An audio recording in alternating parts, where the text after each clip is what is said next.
Hello, welcome everyone to this event, Destination 2030, Making 1.5 a Reality. This event is convened by the UN Climate Champions in partnership with the COP26 Presidency. I'm delighted to now welcome to the stage Vice President Al Gore.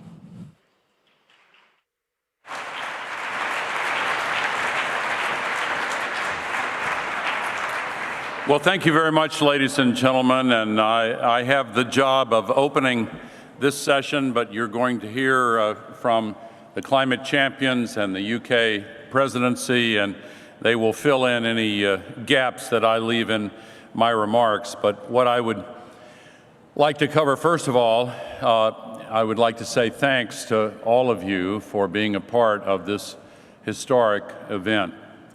I would like to encourage you to do even more, because here we are nearing the halfway point of this historic conference, and much remains to be done. But I would also like to note that much has been achieved already.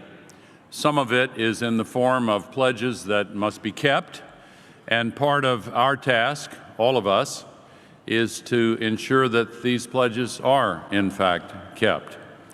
I was heartened at the very opening of COP26 when Secretary General Guterres announced, among other things, that he is forming a new group within the United Nations to monitor and assess and regularly report on all of the net zero pledges made by non-state actors.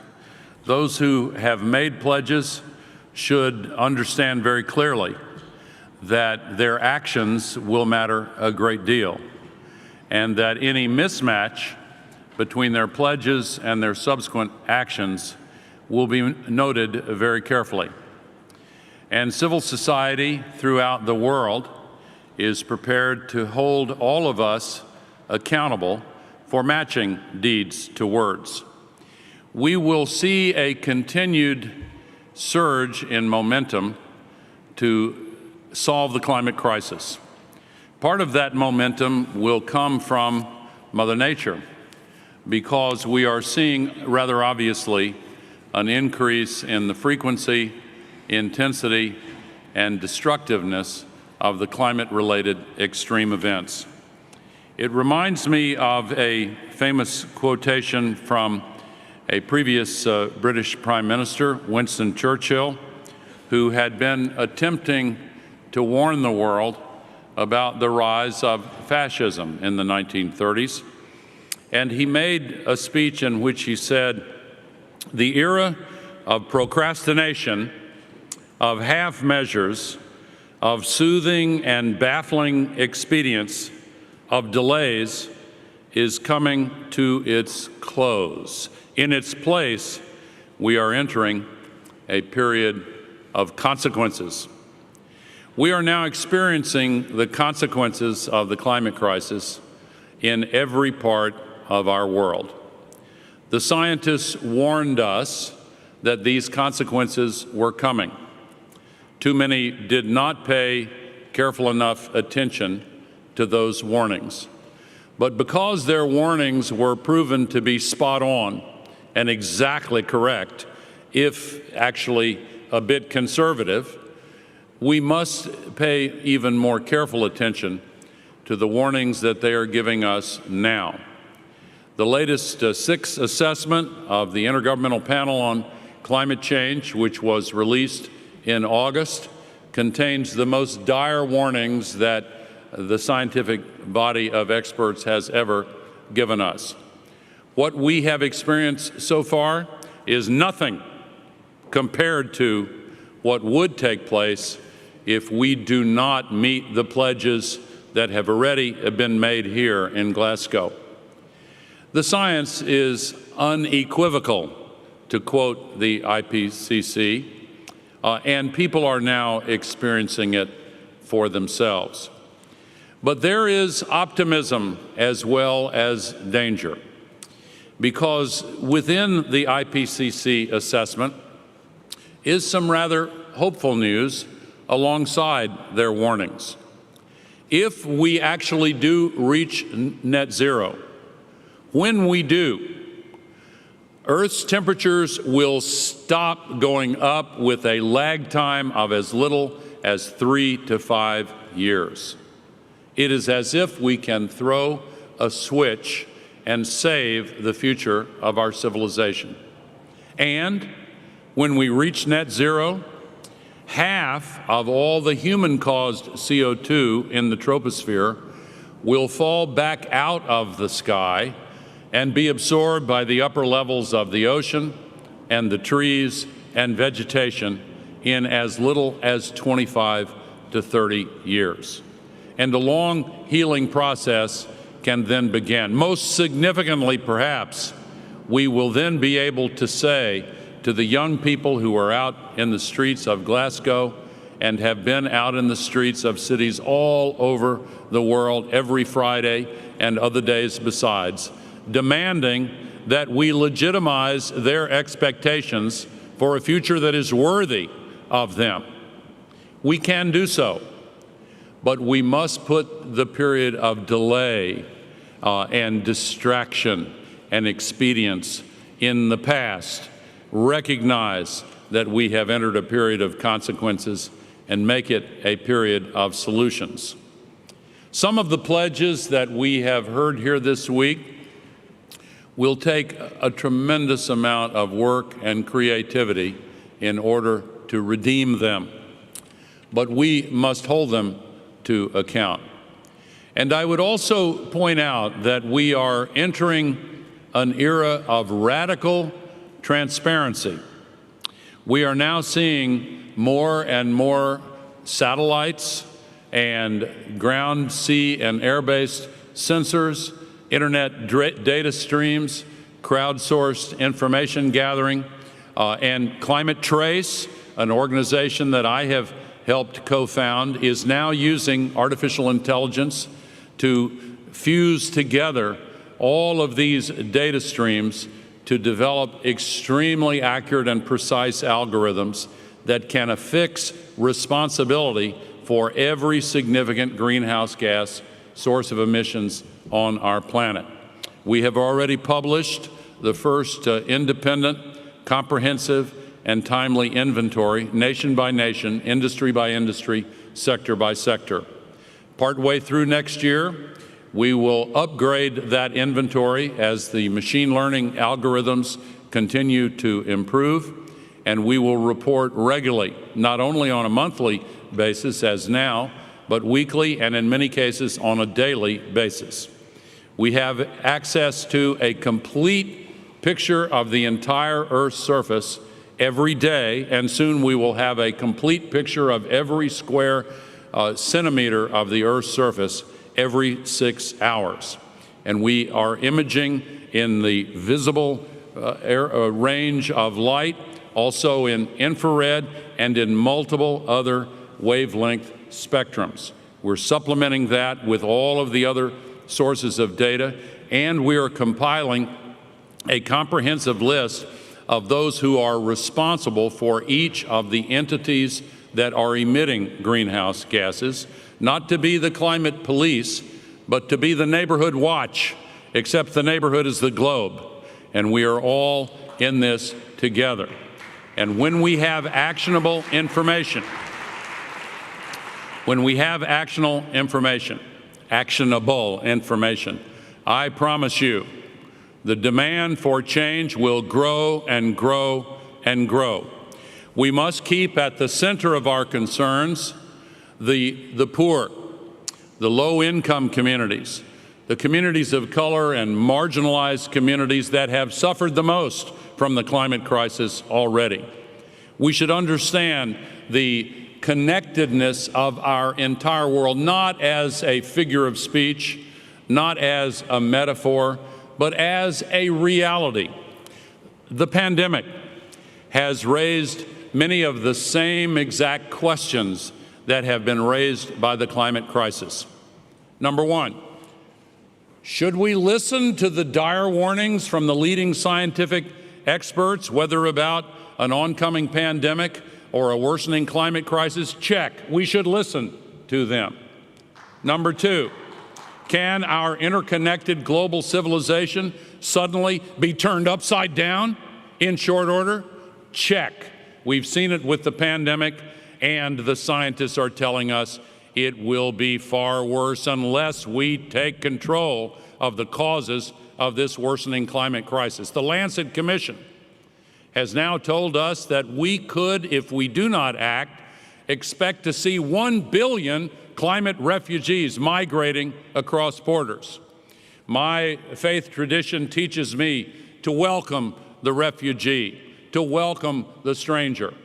But my previous lifetime as a recovering politician in the world of government and politics has taught me that a large surge of immigration or migration in a short period of time can, because of the darker recesses of human nature, trigger xenophobia and anger and even violence and exclusion and soft violence and slow violence. We cannot allow this wave of authoritarian populism to spread around our world.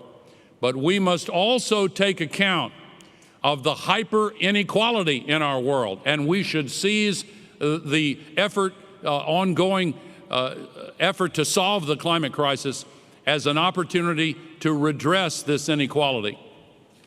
I had a good friend who was president of Bolivia decades ago, a very brilliant and good man. And he said, Al, inequality is a bit like inflation. You will always have at least a little, and at least a little is not a bad thing. And in the markets, we know that some inequality is always present.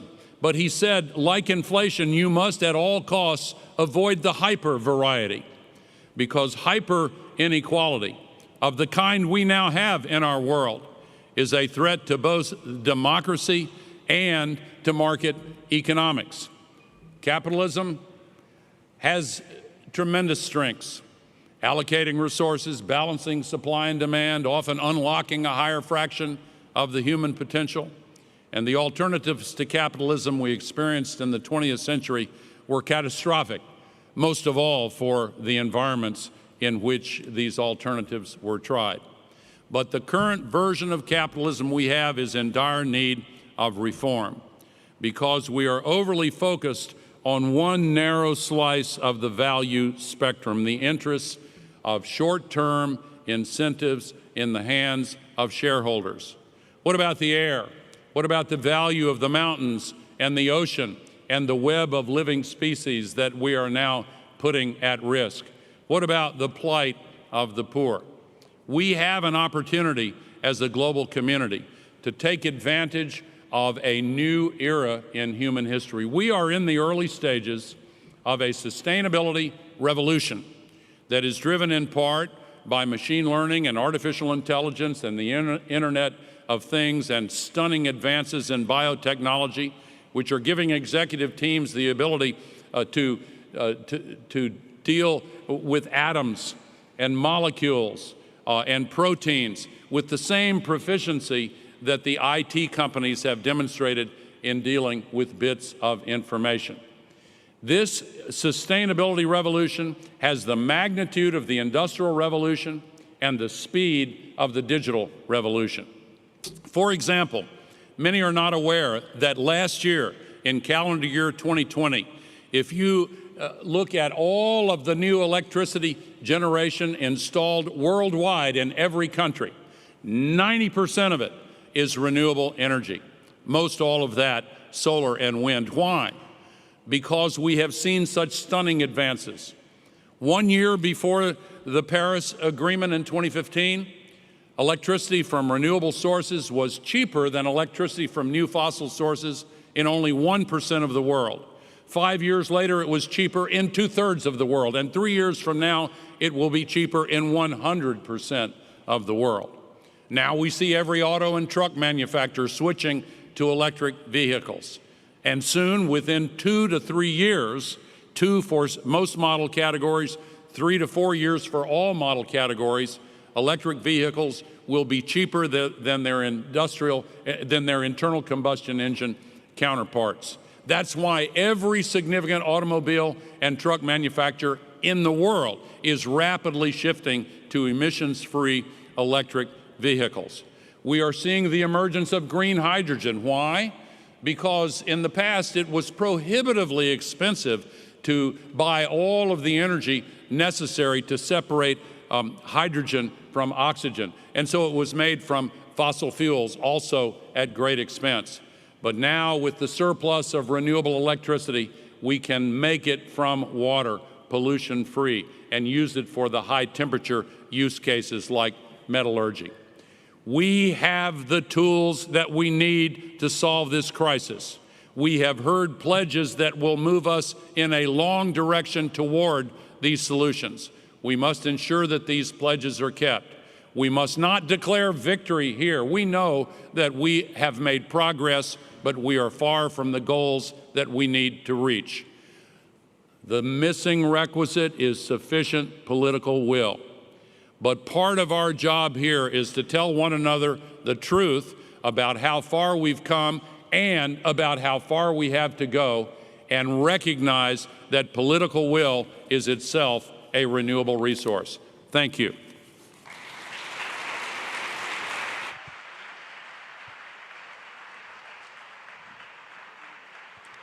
Thank you, Vice President Gore. It is now my honor to welcome to the stage Wanjira Mathai.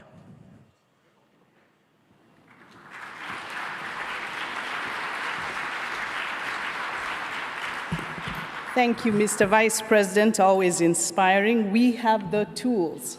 I like that. When I was young, I thought that failure was impossible. All wrongs would be righted in my time. Now I'm old, I see that failure is impossible. So I pass the torch to you. Will you hold it high? For we are sowing winter wheat that other hands will harvest, that they might have enough to eat after we are gone. We'll plant shade trees that we will not sit under. We'll struggle for justice, though we'll never see it flower. We'll light candles so others might see their way. Our children's children will live in peace one day. When I was young, I thought there were no human enemies.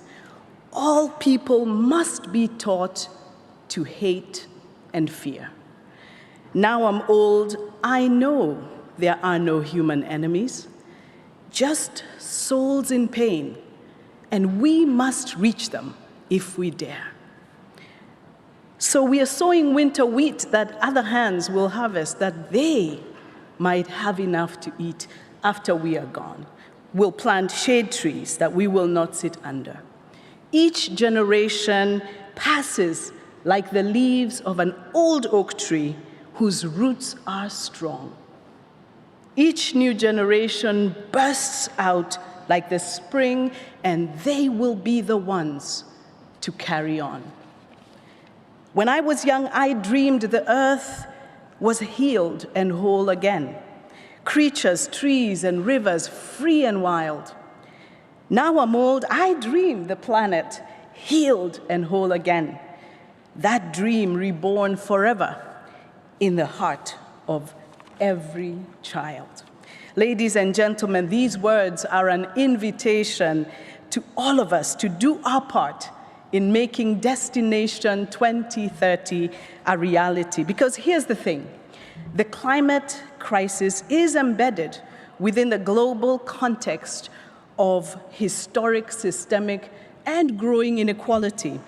And this continues to perpetuate deep poverty, resource exploitation, unemployment, and the unjust distribution of the burden of pollution and emissions.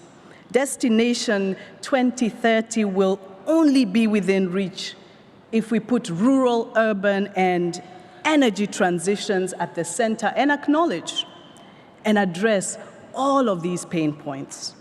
It has to be just inclusive, and equitable. If the transition away from fossil fuels, for example, is not just, it simply will not be sustainable.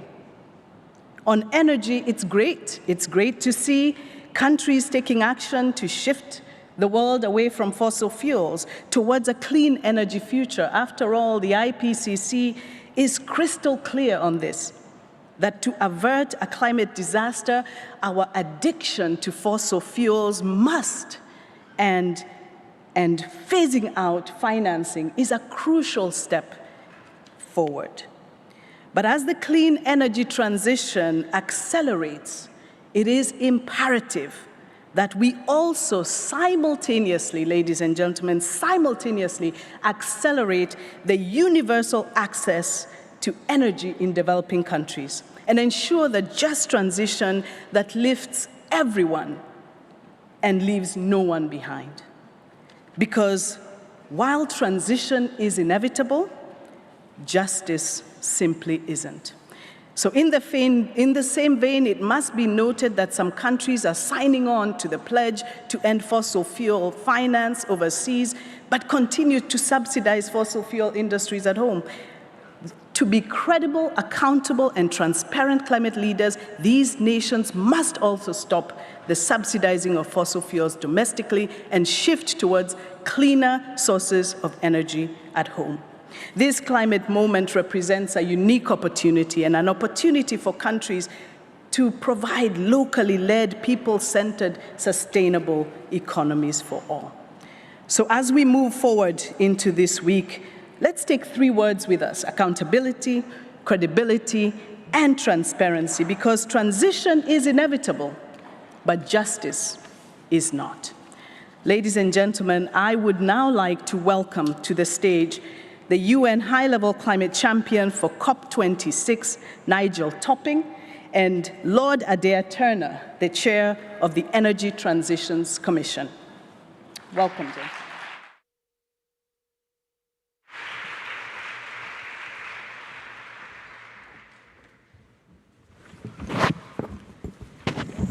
Welcome, gentlemen. Lord Adair Turner, as the Chair of the Energy Transitions Commission, you recently released a report, Keeping 1.5, and you have it right there, alive, articulating some of the feasible technological actions that could close this gap. So COP26 has already revealed a range of announcements. You've been hearing them all week. What has happened in the last 4 days that is going to keep 1.5 within reach? Well, I've got to present some maths, so I'm going to go up to the lectern to do it.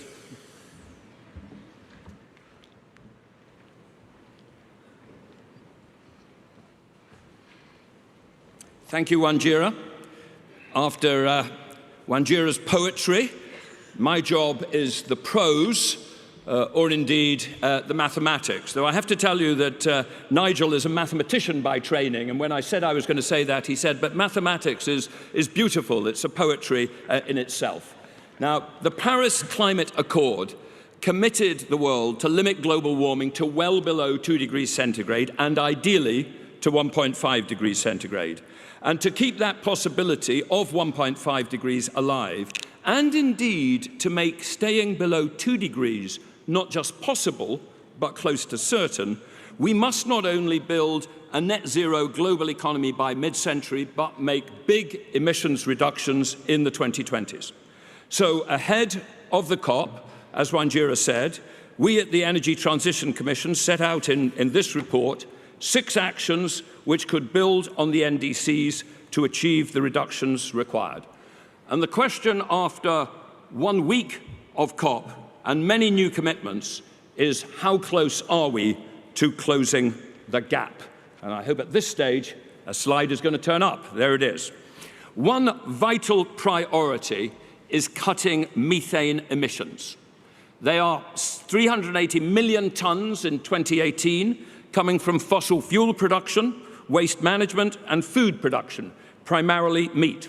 And methane, as I'm sure all of you know, is a hugely powerful greenhouse gas, and cutting methane emissions is the fastest acting tool we have to limit global temperature rise.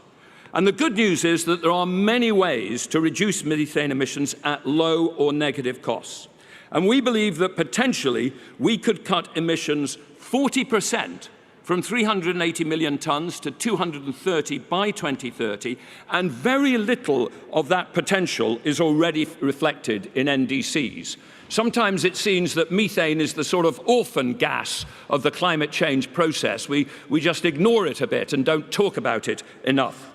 So it is great to have seen this week and in the run-up to COP the potential reflected in the global methane pledge, with countries accounting for 45% of global methane emissions committing to achieve a 30% cut. Provided those commitments are met, that could cut methane emissions 50 million tonnes by 2030.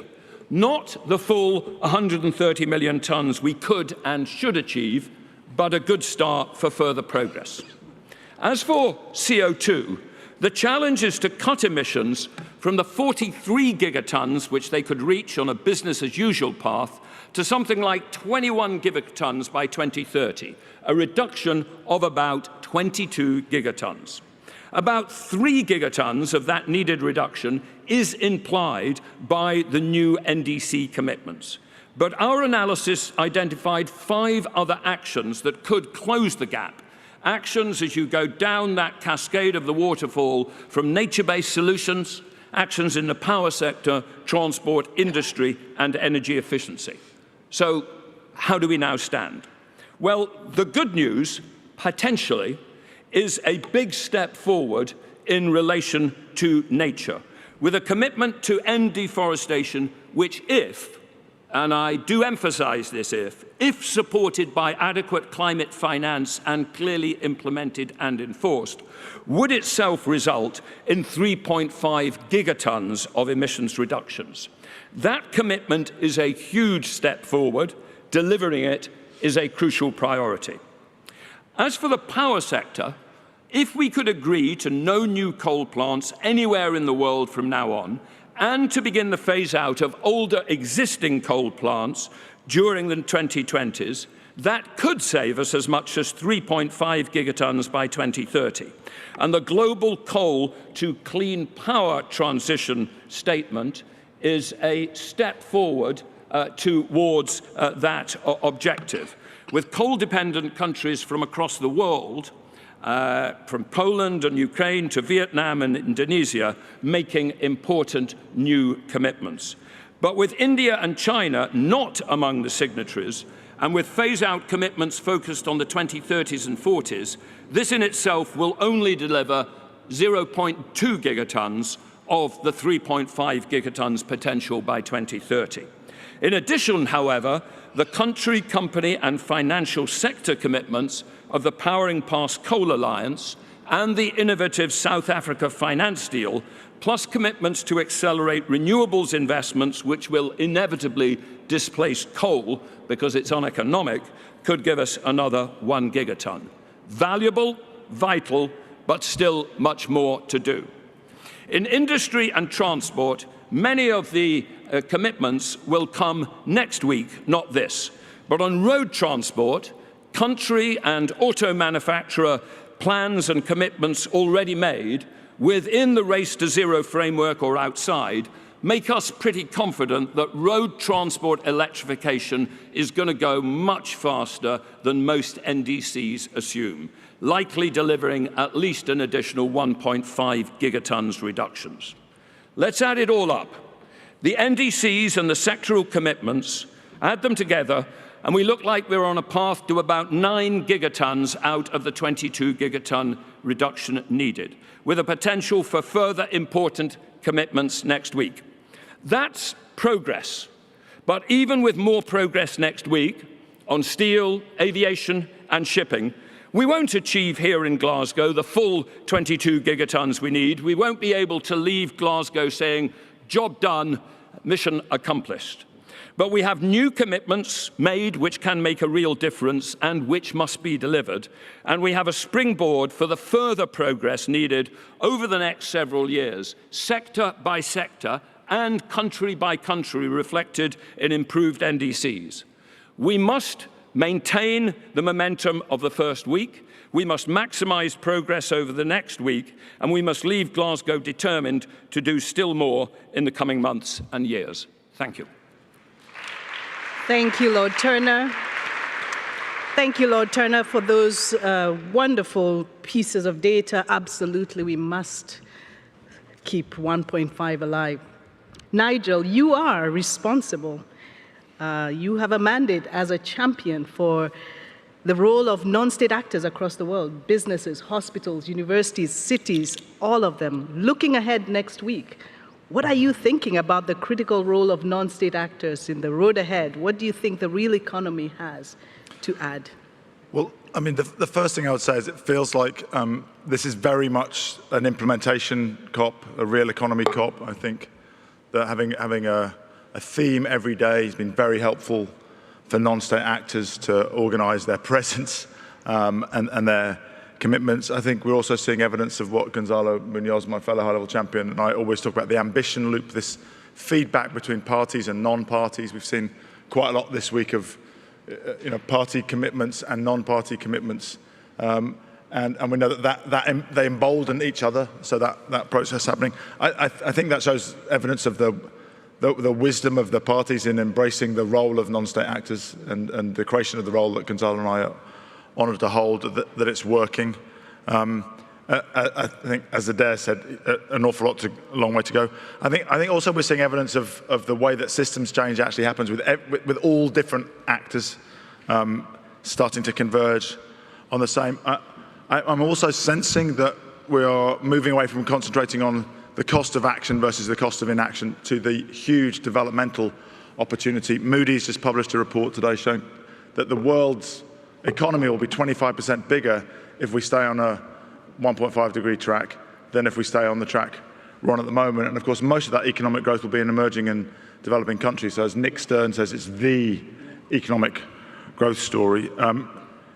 We've heard a lot about the evidence of transformation. We always talk about the way that industrial transformation happens exponentially.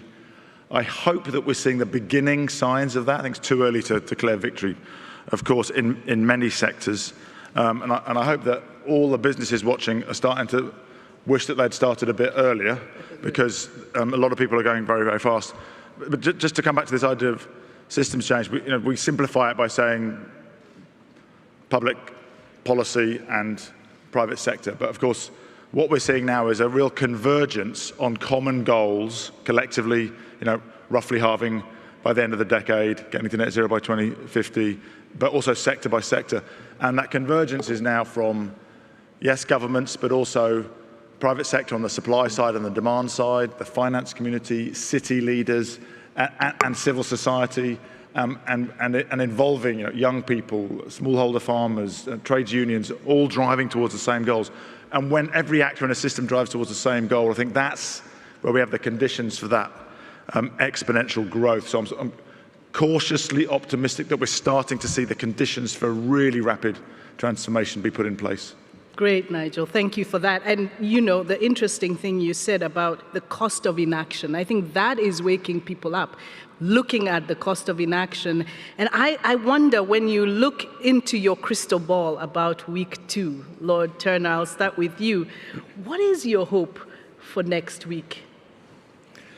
Well, Nigel's much more of an expert on the details of the choreography of this, but I think there are some sectors where we haven't yet focused in the first week, and they're very important sectors. Steel.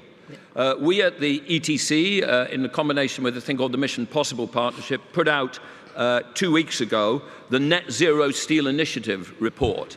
And it said something which would really have surprised me 3 years ago.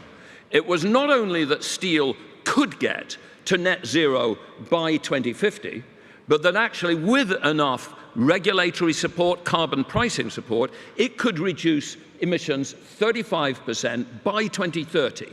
And that's worth another gigaton. That's a chunky one.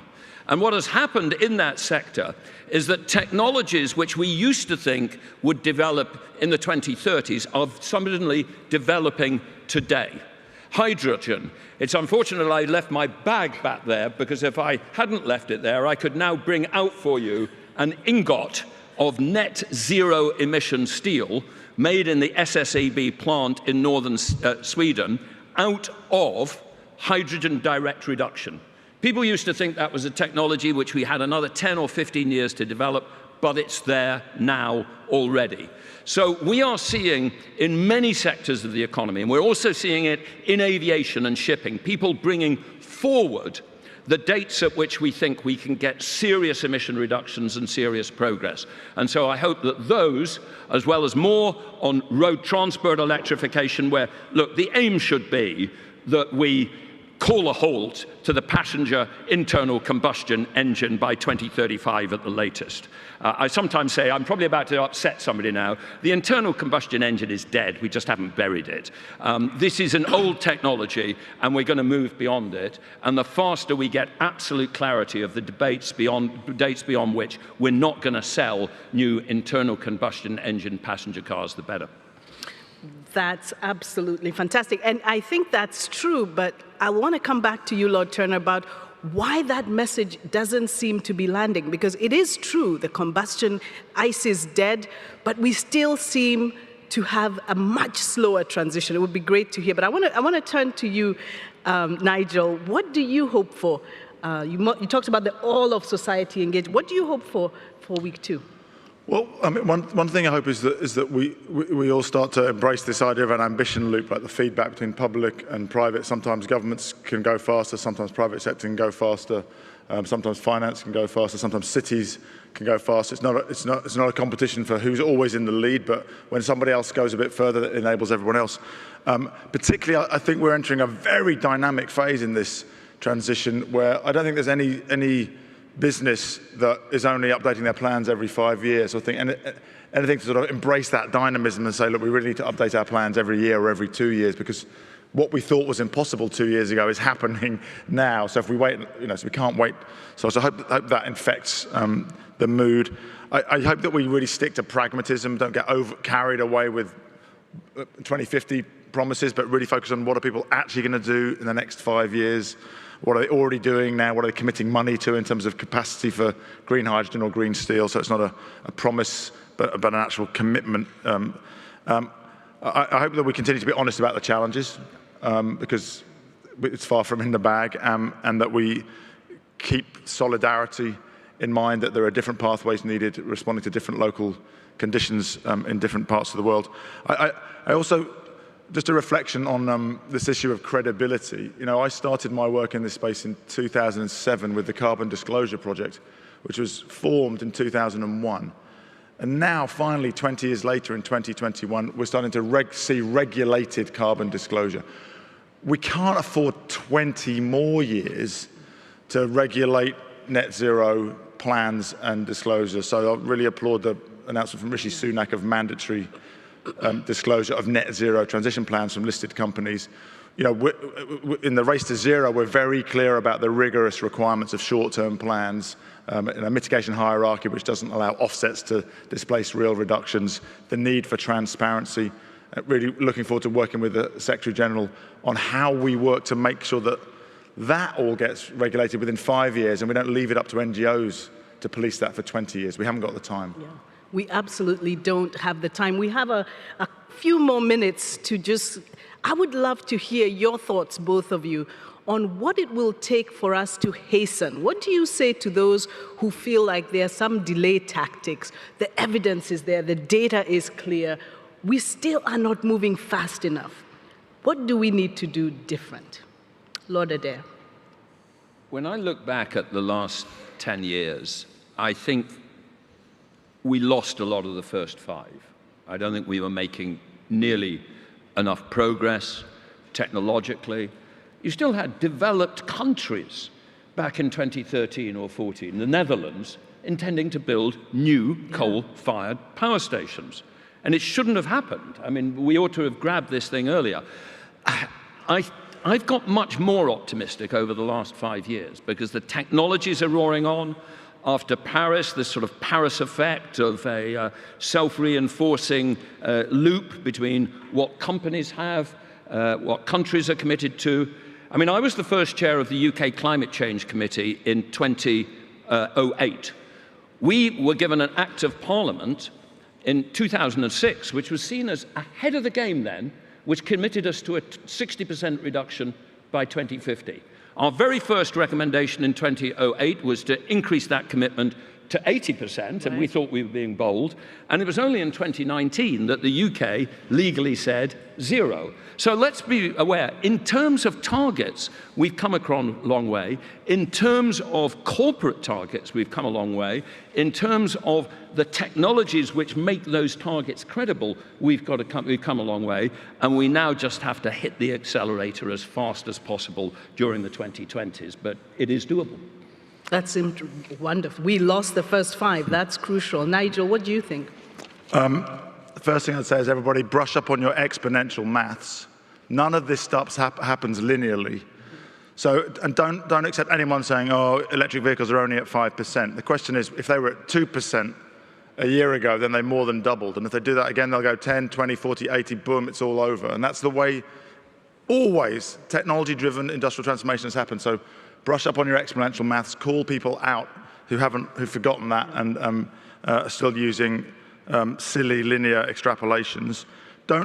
Let's not use any scenarios which don't get us to the future we want as normative. So for example, a scenario which says, if we stick to all the policies we've got now, we fail. I mean, that's not really a scenario because no one's going to stop policy making, right? That's not feasible. So let's only use scenarios that actually get there.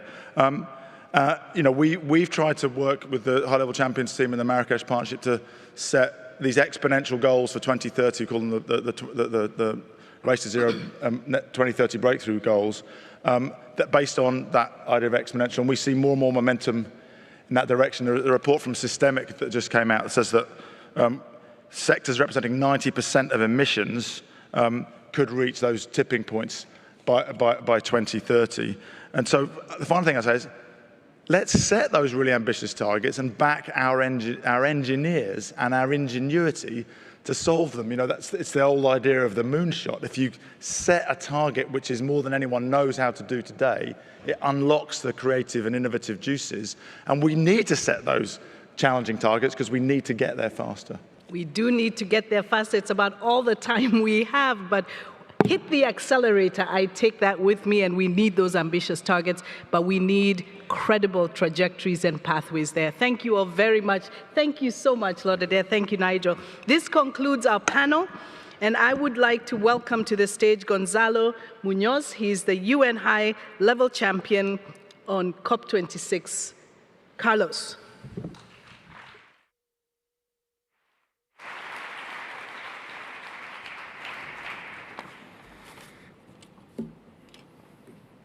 So thanks so much.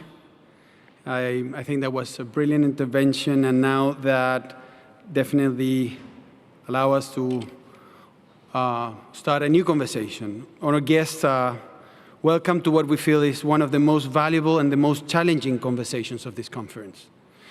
A conversation based on trust, based on common goals, and based on shared challenges. What we've just heard from brilliant people, very talented and knowledgeable people, is not the full picture. The 1.5 degree is not just about emissions reductions, facts, and figures. It's a human history. It's about building solidarity with the most exposed to climate risk, building resilience with those who need it the most, and ensuring that we rebuild trust with governments and with corporate players that have made promises to deliver a better world. Our dear ambassador for Race to Zero and Race to Resilience, the wonderful Sheila Patel, said it so beautifully earlier this week when she said that it will be the poor women of the world who will know if we succeed at COP26. We know that a lot of this will be met with cynicism. And as Vice President Al Gore said in his opening remarks, it's really right for us to hold these actors accountable for the pledges that they have made here in Glasgow. It's not only natural, it's good, it's healthy for all of us to be held accountable. Equally, we need to hold on to our hope and our ambition. We need to trust that they will deliver on the promises and commitments, and we need to work together in pursuit of a healthier, safer, more resilient, zero-carbon world. So with that, I would like to welcome to the stage a diverse range of voices to hold this challenging conversation here today. So I'm welcoming Tasneem Essop, a leading climate justice advocate and director of CAN International. Welcome, Tasneem. Magali, yeah, round of applause, thank you. Magali Anderson, working tireless to shift one of the hardest to abate sectors onto a 1.5 trajectory from LafargeHolcim.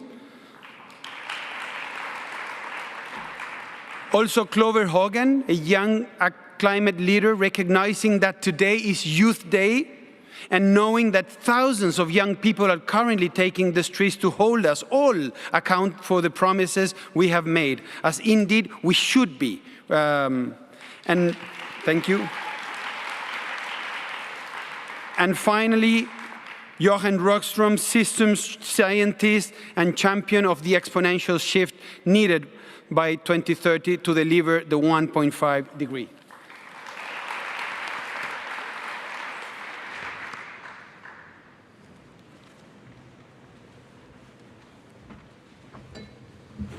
Great. Thanks so much for joining. It's brilliant. It's an honor to be with the four of you. And I would like to start with you, Magali. We know we need to have a really honest conversation, mostly when it comes to all business leaders around the world. And obviously, the company that you represent is leading the way. We know that you've been working with Science-Based Target Initiative to develop a roadmap to decarbonize the whole cement industry. And in the spirit of honesty, what do you think are the key challenges you've been facing in your efforts to achieve the net zero emissions? Thank you, Gonzalo. I'm very happy to have a honest question that requires a honest answer here. But maybe let me give you a very small context. If you think about what's happening in the world today, there is a urbanization trend, there is a requirement for the energy transitions, there's all these needs, which mean that in the next 30 years, we will have to build the equivalent of New York City every single month. And we also know that cement represents about 7% of the total CO2 emissions. So you could say that's a challenge, and I could honestly answer you yes, but I'd rather say this is just a fantastic and incredible opportunity to change the way we are doing things. And we can do it. We can do it by many ways. You mentioned the fact that we have SBTi, we have our roadmap to net zero, but we have to look at the full value chain. The full value chain starts from the supplier side. For example, to deliver our product, we drive 1.2 billion miles per year, or about 2 billion kilometers for non-British people. And this is, so the first mover coalition that we joined yesterday is an incredible opportunity to all work together on the transport side. But then the rest of the value chain, we are talking about how do we design building? How do we make them more modular? How do we make them more circular? So today, we know how to do that. We know how to lower it.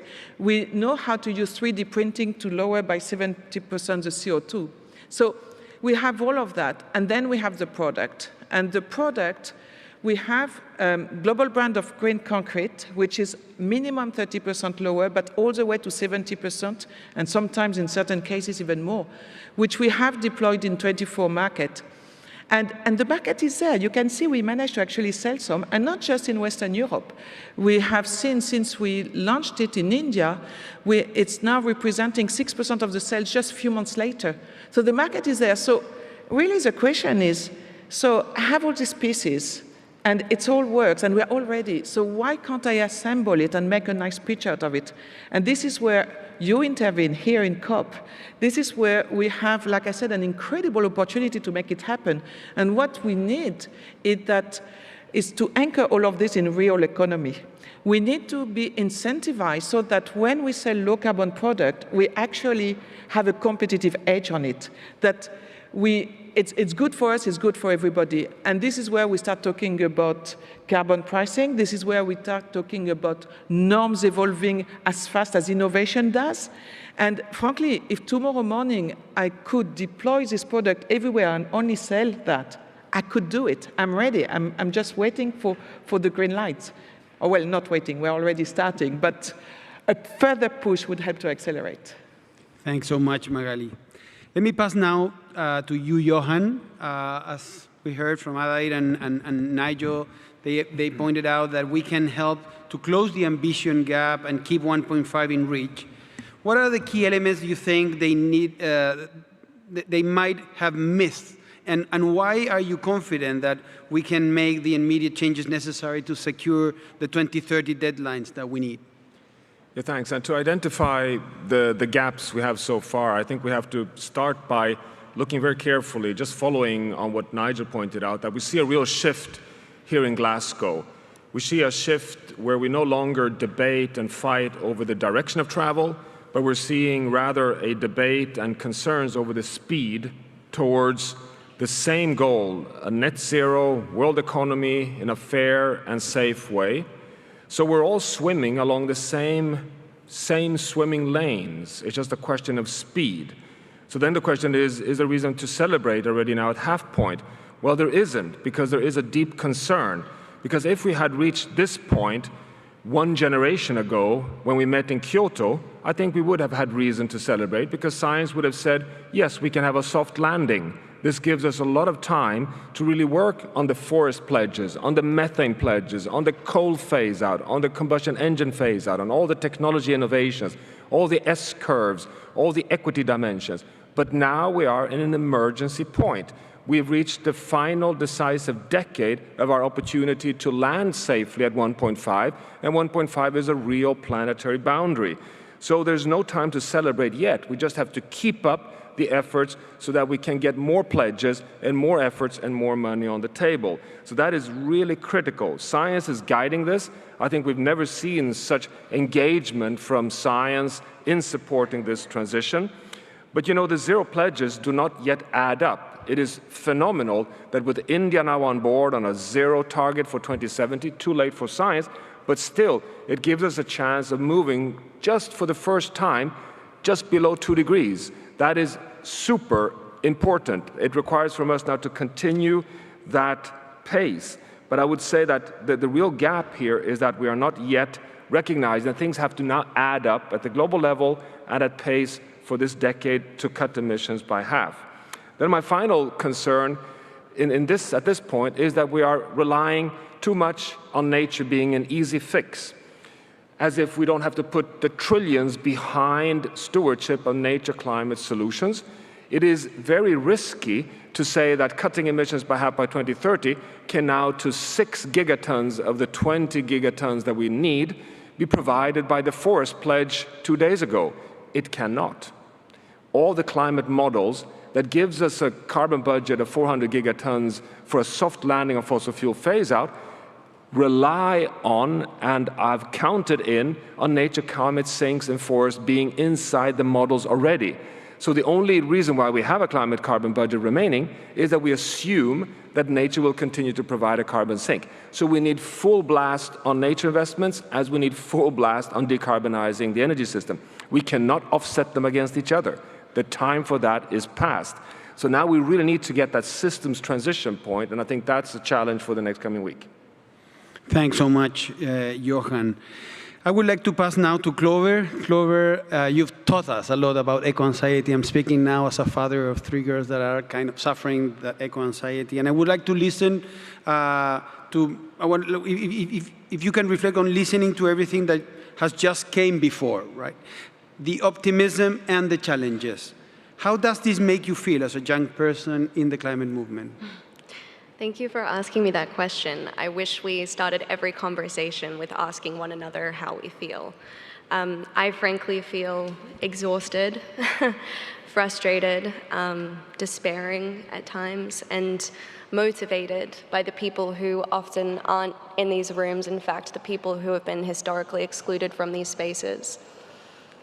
I invite you to look around now and ask, where are the young people? We are out in the streets protesting. We are protesting because we are angry, because we feel disillusioned, because we feel frustrated, and we are right to, because we have been raised to place our faith in institutions, in governments, in leaders who have been elected to safeguard our future, to safeguard all of life on this planet. And yet we have seen a failure of leadership. We have seen tokenism. We have seen an incremental approach. We've seen sustainability treated as a tick-boxing activity.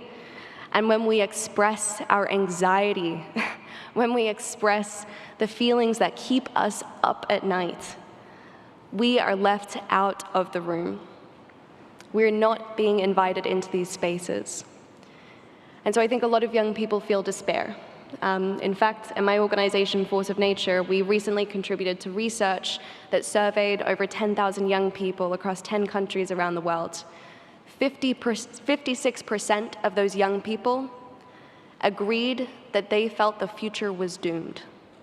And disproportionately, the young people who felt hopeless about the future are the young people who are experiencing the climate crisis today, not as a future threat, but who are losing their homes to wildfires, to flooding, to hurricanes. And so there is despair, an enormous amount of it. And the rise of eco-anxiety does not stem exclusively from the enormity and complexity of these crises, but from perceived inaction in the face of them. And yet I find courage and hope in the young people who, in spite of being excluded from historic corridors of power, have chosen to take agency and power back upon ourselves. Because I don't find hope in traditional spaces. There's a reason this is COP26 and we're still having these conversations. I find hope in Indigenous leaders who have been fighting this struggle for many more decades than I've been alive. I find hope in young voices. I find hope in the allies who have committed their entire lives to this fight. I do not find hope in corporate greenwash. I do not find hope in empty promises made far enough into the future that they require no immediate action. On my way up to Glasgow, I read that based on current commitments made by over 100 countries, including the UK, the US, and my home country of Australia, we are on track for a 16% increase in global greenhouse gas emissions over the next 10 years. This is when the climate science tells us we need to reduce emissions by 45%. So nothing that is not transformation is tokenism. And there is no hope in another 10 years of tokenism. Thank you, Chloe.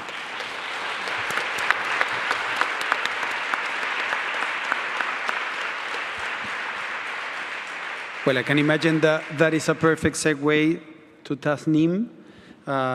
We've talked about the real economy, we've talked about the gap in the science, but Tasneem, can you please speak about the realities of what is happening on the front line and the lived experience of those that are mostly affected? Thanks, Gonzalo, and thank you, Clover.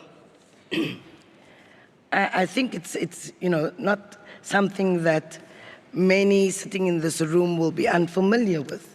What's going on out there in the front lines. We've just come through nearly 2 years of having those front lines in our living rooms.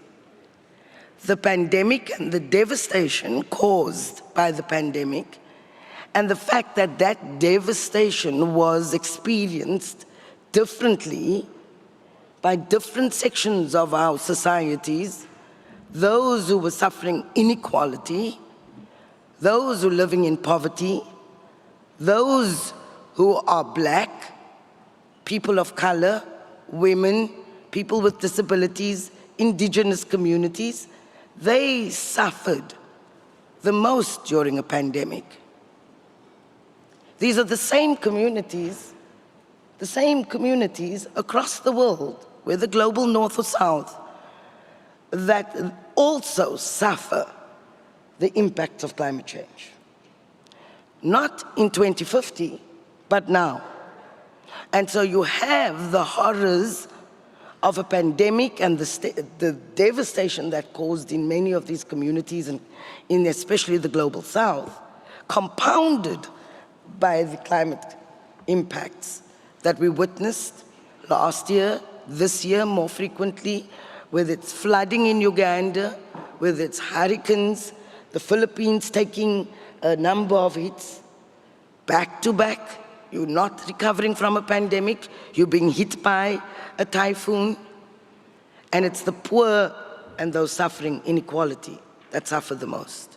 And during this period, we've seen, and I'm really pleased to hear Al Gore speak about hyper inequality. So any conversation that we have about the destination of 2030 cannot ignore the context in which we're having these discussions, in which we're making these pledges, and in which we're making these commitments at this COP and outside of this COP. It has to fundamentally address the massive suffering that ordinary people, millions and millions, are experiencing around the world. There is a very clear disconnect by the conversations we tend to have in these corridors and that reality, Gonzalo.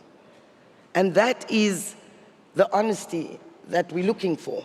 And I'm really pleased that you offer, because there is absolutely nothing diplomatic about your house being destroyed by a hurricane. There is absolutely nothing diplomatic about you losing a child, a mother in a flood. There is nothing diplomatic about your family member dying during a pandemic when there was a solution but was hoarded by rich countries. Those injustices, those inequalities, that absolute lack of solidarity is a lesson we've learned in these 2 years. And it cannot be that takes us to 2030. We need a complete reset. We need to put those who are living in poverty and suffering inequality right front and center of all the solutions we put in place as we head to 2030 and as we will get to 2050. But certainly what we're seeing today is not that. We are seeing how can we put in place these net zero targets, which are meaningless to the suffering masses in the world. I will speak in the next round about how I think this can happen, Gonzalo. I'm looking forward to talking about the solutions as well. Well, thank you. Thanks so much.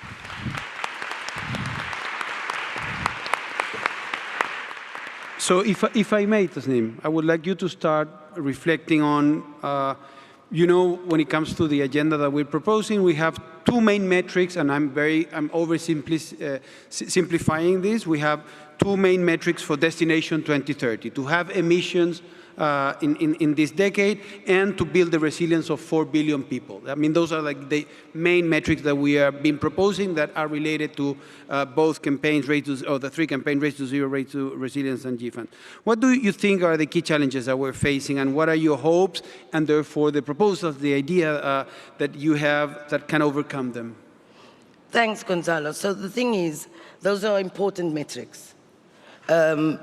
What it misses, though, is a reality that we're experiencing. The IPCC Working Group 2 sent us a clear and dire warning that we have entered, not we're going to, we have entered the era of climate impacts. And it is deeply connected, of course, the other side of the coin of 1.5. And that's why 1.5 is a critical metric. But the fact is, as everybody has said, we're not heading for 1.5 at the rate we are committing and pledging and accounting. So in such a situation, what do we need to do? And it's the big elephant in the room in all of these conferences. We have to address the issue of loss and damage due to the impacts of climate change. It is not an issue for the future. It is an issue that needs to be addressed now. Or we are signing off all the millions of people who are suffering these impacts on the front line to no future. I don't want to be harsher than that, but certainly there's no future for people who are going to suffer these frequent impacts. So I would suggest that in those metrics, 1.5, building resilience, which isn't necessarily going to address losses and damages, add the metric of loss and damage and how to deal with it, and finance loss and damage. There's not a cent going to the addressing of loss and damage. And here we're not talking about only humanitarian issues. We're talking about slow onset. Sea level rise has already taken away islands where people lived. We're seeing displacement. We've heard the figures about migration. These things are not things happening in the future, they're happening now. And we need the finance, the resources, and really global solidarity. We talk about cooperation, we're talking about how these non-party stakeholders are all contributing. This piece is missing. We need all of us, non-party stakeholders, parties, governments, etc., to come together in solidarity and deal with this pressing and emergency issues that's not being addressed in any of these pledges that is being made. Important pledges need to be held accountable for them. But what about the people who are already suffering? Well, thanks so much, Tasneem. That's why I was...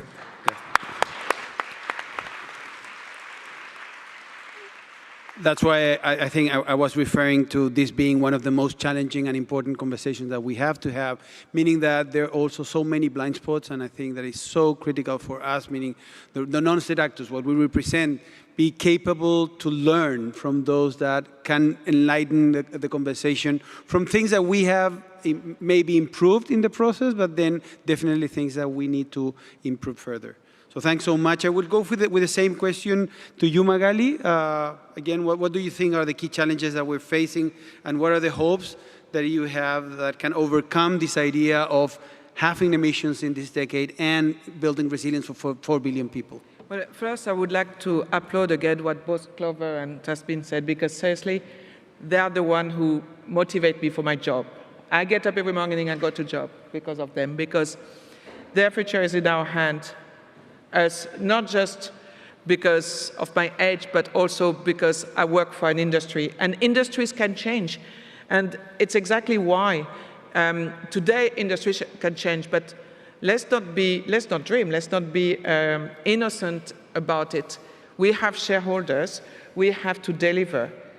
I could tomorrow say, I don't care about the shareholders, I will do my thing, but then if I go bankrupt the next day, I'm not helping anybody. And that's why I was saying the model has to change. The model has to change in such a way that everybody is happy for a company performing by not necessarily making more money, but making more low-carbon product. And I know it's a bit different to what you are saying, Clover, and I fully get what you are saying. And I have 2 daughters who are slightly older than you, but keep me the exact same discourse. I think the industries have to commit seriously, not just fuzzy target, but once validated by science-based targets, such as Science-Based Target Initiative, and the government has to work with us to give us this incentive. And I truly think we can do it. I'm a super positive person. I don't think I could do my job if I was not. And I really think we can do it. I really think in our sector, the Cement Association just came with a net zero roadmap. We are all motivated. You had about 40 CEOs of big cement companies agreeing to have a collective action to go down. So it's not that far off. We can maintain the 1.5 degree. It's too late to go below, but we can maintain. I'm absolutely convinced of that, and I'm absolutely convinced that it would be absolutely criminal not to take that opportunity at this COP26 to align what business needs to do to function, what government and what Clover and Tasneem needs from their side. Thanks so much, Magali. We'll go now to Clover with the same question. What do you think are the key challenges in order to get to... In 30 seconds or less. in 3 minutes, let's say. The climate crisis is a symptom of systems that have been designed around the commodification of nature. We live in a culture that values a tree more when it is dead than when it is alive. And systems that have been built on the backs of exploitation and the systematic sacrifice of frontline communities, of the communities we do not see adequately represented in these spaces. One of the biggest challenges in my eyes is that when we talk about climate, we're still talking about it in a kind of convenient way. We're afraid of the discomfort of actually inviting in systemic transformation, of really embracing the fact that we have to rethink so much of how we live, breathe, and exist in the 21st century. Companies think that sustainability can be a kind of bureaucratic tick-boxing activity that will be solved through, small incremental measures, reducing virgin plastic over here, setting targets a few decades into the future, continuing business as usual, where short-term profits are the major priority. And yet, the goalposts of business fundamentally need to change. Historically, the purpose of creating a product or service has been to create profit, and create profit for a really small group of people. Those goalposts need to fundamentally change so that products and services are created as a vehicle for solving the problems that are defining our times. And the same is true of policy. We need to rethink the mechanisms and engines that put people into seats of power. Short-term politics is not going to solve this crisis. This is the most immediate, existential, complex challenge we have ever faced. And so we fundamentally need to transform, and we need to rethink. And of course, we need to invite new ways of thinking into these spaces. It is a farce to think that we will solve this problem with the same thinking and the same people who created it. We need in these rooms young people who are not willing to abide by the status quo, and we need in these rooms people for whom the climate crisis is already their lived experience and their present-day reality. We continue to talk about the Global South as victims of the climate crisis, which is absolutely true. The Global South are being disproportionately impacted by the climate crisis while they have contributed the least to it. And yet they are also the greatest holders of solutions and knowledge and experience of what grassroots resilience looks like and what that better, brighter future can look like too. So we need to have the courage to sit not only in the apocalyptic doomsday images that come so easily to the front of our minds, but we need to have the courage to sit in a radically different future and bring that future into the present. And we will only do that by inviting people who have been historically excluded into these spaces. Thanks so much, Chloe. Couldn't agree more.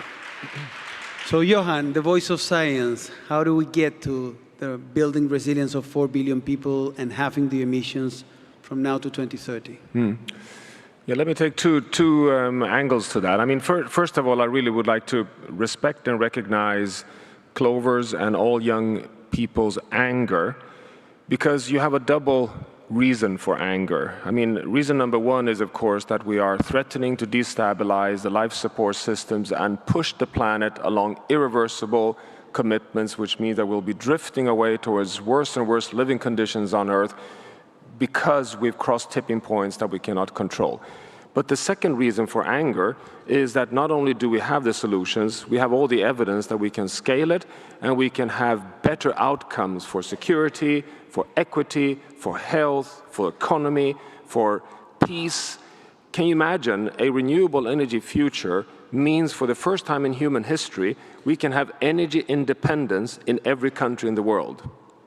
Isn't that just amazing for any economy? It should be the most attractive target point for any nation. So there's double reason for frustration, not moving fast enough. And I think that's one task here in Glasgow, which we are very close to, the new winning narrative. We're sitting on the winning narrative, which means that it's not a question anymore whether we will decarbonize the world economy, it's just a question of will we land fast enough. And the very provocative statement from science is that in the task of lists we have to accomplish to deliver Paris, the phase out of fossil fuels is the easy one. There's no excuse to not do it because it's much tougher to transition the food system. It's much tougher to transition the world economy and all our behaviors and choices and the cultural parts. It's much tougher to get justice and equity in place so that we can share the remaining space within planetary boundaries in a fair way. My definition, my ultimate definition of equity and justice is a stable planet. Every child and human beings' right of a stable planet. What right do we have as adults being on watch today to hand over a planet which is in a less livable condition than the one we were born on? I mean, that's unacceptable. So no, we have so much more to do than phase out fossil fuels. Let's just tick that one off now. Thanks so much.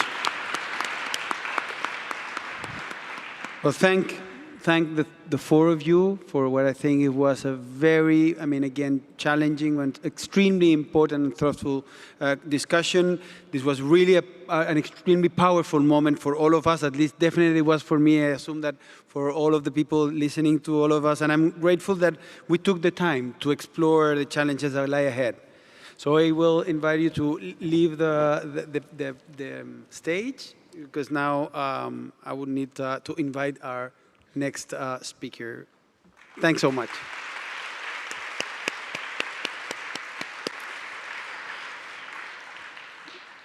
Wow, that was really powerful. So thank you. And I would like to invite onto stage our Honorable COP26 President Alok Sharma to share his reflection on this conversation and our chance to reach our shared destination in 2030.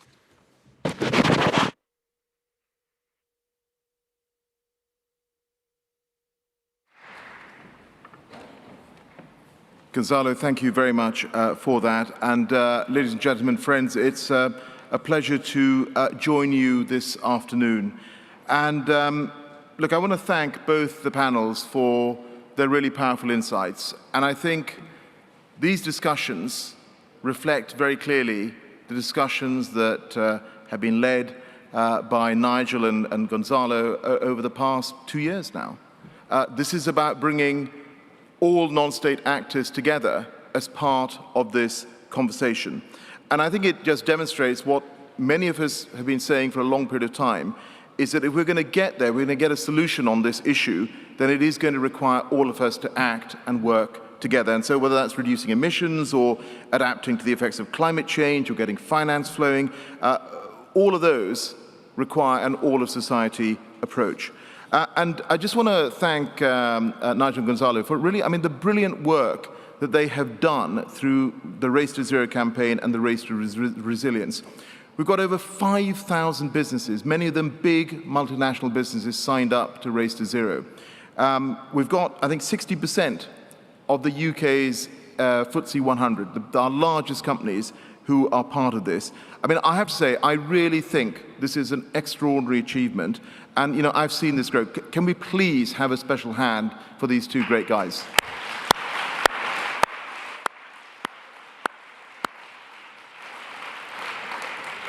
But the reality is, this event and this summit is not about congratulating ourselves. This is about recognizing that, yes, we have made progress, but there is much further to go. And each of you have got your own experiences of what climate change really means. Now, I've had the privilege over this past year to visit countries, to talk to communities, many of them on the front line of climate change. Just to give you a few examples, I was in Barbuda a few months ago, and those of you who have been to Barbuda will know that 4 years ago it was hit by a hurricane. And there's been some construction, there's been some reconstruction.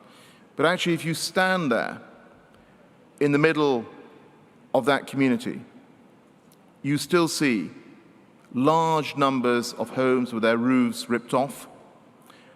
You see walls crumbling. And I had an opportunity to speak to the community leaders who are still on the island. Many people have had to leave. It's effectively forced migration. I would argue that climate change is the biggest security risk that we face in the world right now. And their message was very clear to me, which is that what they are seeing is these climate events becoming more frequent and more ferocious. And that's why their big ask is for all of us, but particularly the biggest economies, to play their part in terms of cutting emissions.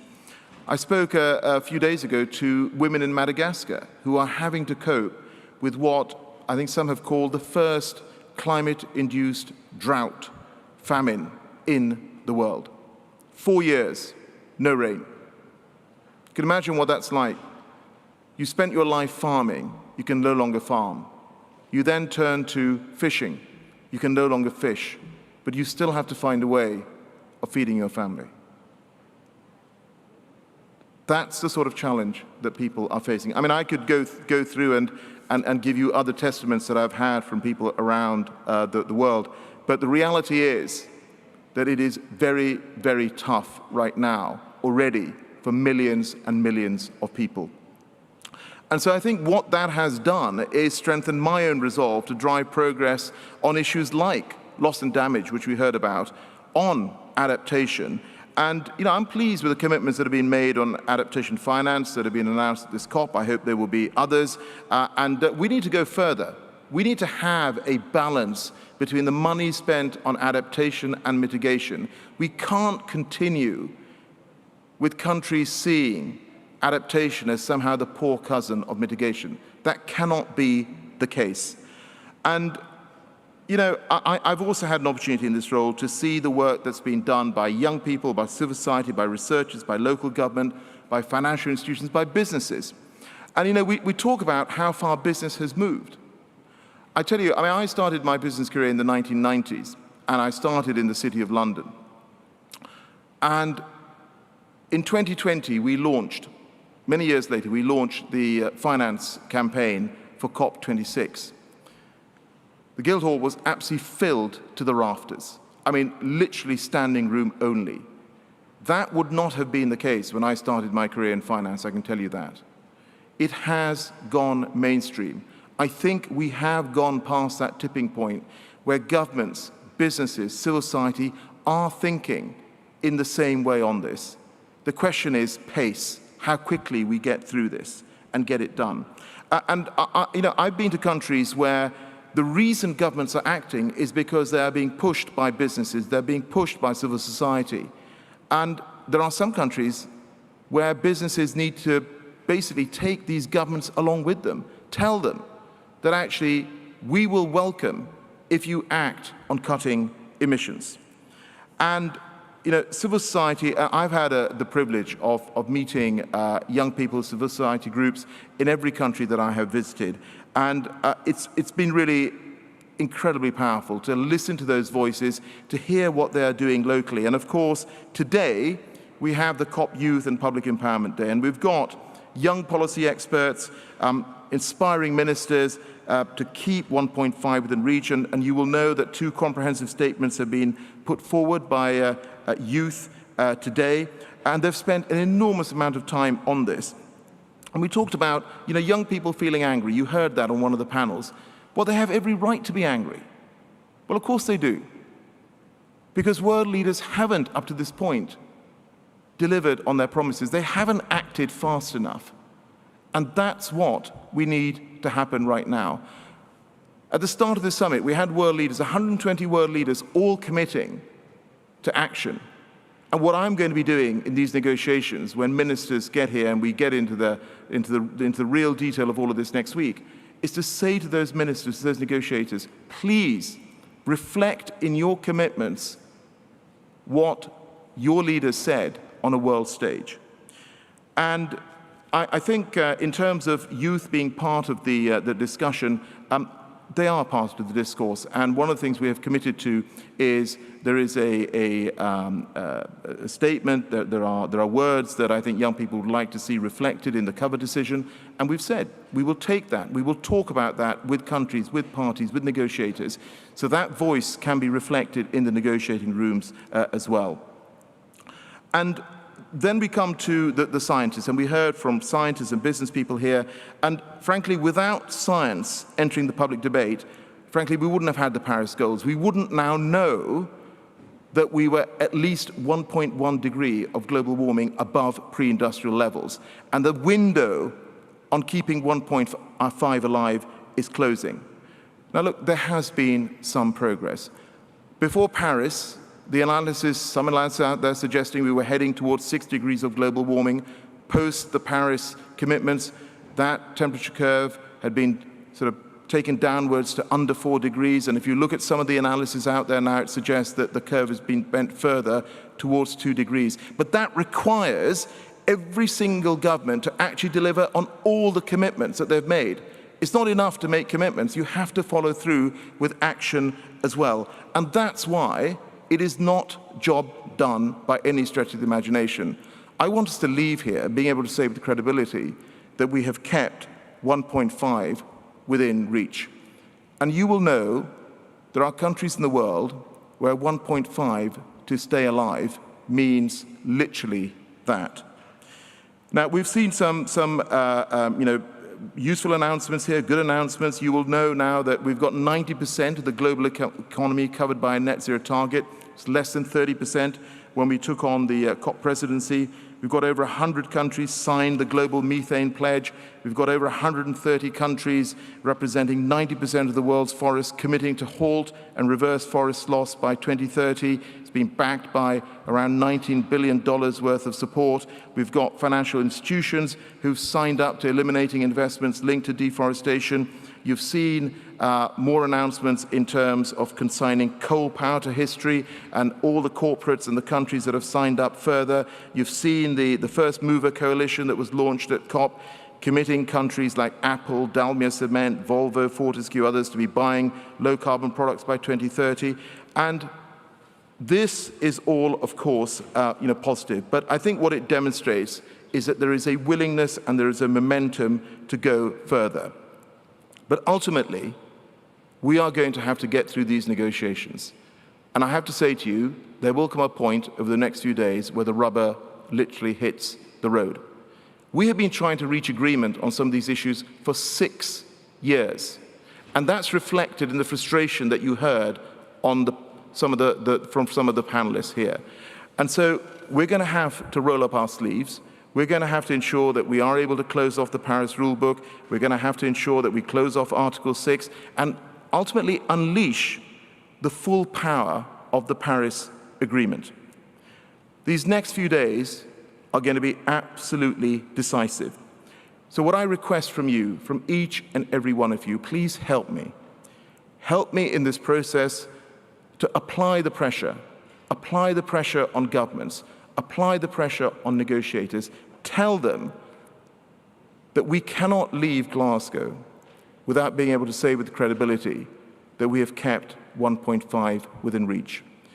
And I want to end on a positive note, which is that I do believe, based on what we have seen from governments, from non-state actors, I do believe that there is a green net zero future ahead of us.